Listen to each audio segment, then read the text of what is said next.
पूर्वीचा काळ बघा, आपली आई असतील, आपली आजी असेल, आपली पणजी असेल, अत्यंत कमी वेळेमध्ये लग्न, कमी वयात लग्न व्हायचं पूर्वी। एक 16-17 वर्षाची असेल आणि त्यापूर्वी तर आपल्या आजीचं लग्न 10-12 वर्षाची असतानाच केलं जायचं। कशातलं काय हे कळत नाही, नवरा कशाला म्हणायचं, सासू कोणाला म्हणायचं, काही कळत नव्हतं।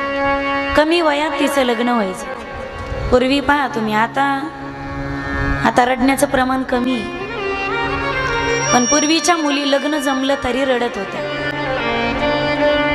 आता काही सासरात आणि माहेरात काही फरकच राहिला नाही, पण तरी शेवटी सासर ते सासरच असतं आणि माहेर ते माहेरच असतं। अजूनही गेलं ना, आता तुमचं भाग्य आहे, माझं तर जाणंच होत नाही। कधी गेलो पहाटे तर आली आली आली, गेली गेली गेली। पहाटे कीर्तनाहून जायचं, मुक्काम करायचा आणि कीर्तनासाठी सकाळीच निघायचं। मला माहेर पण जास्त वेळ भोगता येत नाही लग्न झाल्यापासून, पण अजूनही माहेरी थांबलं ना, सासर होऊन जाताना माहेरी जायची घाई असते, 2 दिवस बॅग आधीच भरलेली असते। पण माहेराहून जर निघायचं असेल तर पाय ओढतच नाही।